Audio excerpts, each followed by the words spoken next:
Boomerang 2 ঘন্টা 14 মিনিটের একটি সিনেমা, যেখানে দেখা যাচ্ছে জিৎ একটি হিউম্যানয়েড রোবট বানিয়েছে, মানে একজন মানুষের মতন দেখতে একটা রোবট বানিয়েছে, যে তার প্রেমিকা রুক্মিণী মৈত্রর মতনই দেখতে। রোবটটা তৈরি হওয়ার পর একটা কমেডি অফ এরার সিচুয়েশন তৈরি হয়, যেখানে প্রচুর কনফিউশন হয়, প্রচুর ঝুট ঝামেলা হয়। তো জিৎ, সৌরভ দাসের ক্যারেক্টার, রুক্মিণী মৈত্র, মানে ঈশা আর মিশা, এরা দুজন মিলে এই ঝামেলাটাকে ওরা মিটমাট করতে পারবে। এবং ফাইনালি ভিলেন, যে একটা গ্যাংস্টার, সে কীভাবে আসে, সেই নিয়ে হচ্ছে পুরো একটা ফ্যামিলি এন্টারটেইনার সিনেমা বুমেরাং। 2 ঘন্টা 14 মিনিটের সিনেমা, আমি আগেই বলে দিয়েছি। তো সিনেমাটার ভালো দিক খারাপ দিক দেখুন। জিতের লাস্ট কয়েকটা সিনেমা, বিশেষ করে আমরা অনেকবার বলেছি যে ব্যাটে বলে হচ্ছে না, ব্যাটে বলে হচ্ছে না। চেঙ্গিজও বেশ অনেকটাই শর্ট হয়েছিল, কিন্তু বুমেরাং আমি বলতে পারি ব্যাটে বলে অনেকটা হয়েছে, এবং it's a well executed cinema. প্রথম কথা, এখানে কমেডি খুব ভালোভাবে কাজ করে, এবং এখানে বিভিন্ন জনরা অফ কমেডি ইউজ করা হয়েছে। Slapstick comedy, double meaning jokes, body humour, situational comedy, প্রচুর রকমের এখানে কমেডি ব্যবহার করা হয়েছে। যত রকমের আপনি কমেডি ট্রোপস করতে পারেন সব এখানে ব্যবহার করা হয়েছে। এবং এখানে জিৎ, সৌরভ দাস, খরাজ মুখোপাধ্যায়, রজতাভ দত্ত, অম্বরীশ, এরা সবাই নিজের নিজের চরিত্রে যে কমিক সিচুয়েশনগুলো রয়েছে সেটা ওয়েল এক্সিকিউট করতে পেরেছে।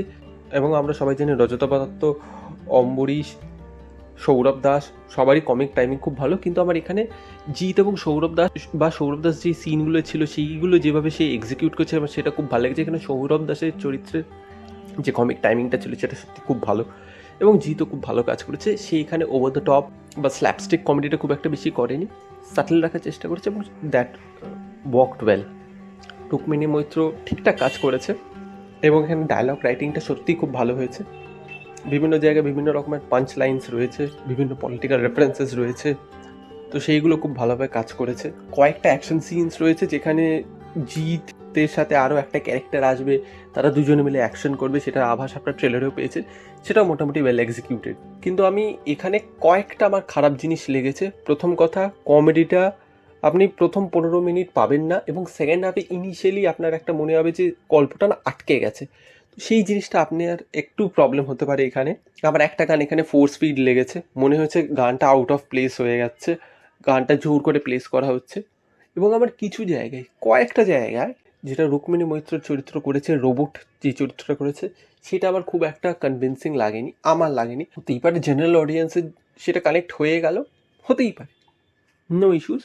কিন্তু আমি এখানে কুডোস জানাবো ডিরেক্টর এখানে জিতকে খুব ভালোভাবে এক্সিকিউট করেছে এবং খুব ভালোভাবে প্লেস করেছে। হ্যাঁ, ভিএফএক্সের খামতি রয়েছে, কয়েকটা সিন যেখানে একটু স্কেল দেখানোর চেষ্টা করা হচ্ছে, সেখানে ভিএফএক্সটা যথেষ্ট ভালোভাবেই আপনার চোখে পড়বে, বাট সিনটা এত ভালো, সেইখানে আপনি ইনভেস্টেড হয়ে থাকবেন। ভিএফএক্সের এই প্রবলেমটা আপনার ইনিশিয়ালি অতটাও বেশি চোখে লাগবে না। হ্যাঁ, অ্যাজ দ্য সিন প্রোগ্রেসেস আপনার তখন চোখে লাগতে শুরু করবে, কিন্তু তাছাড়া you will be entertain. So আমি বলবো it is a family entertain. যেটা বলেছিল সেটা তারা ডেলিভার করতে পেরেছে।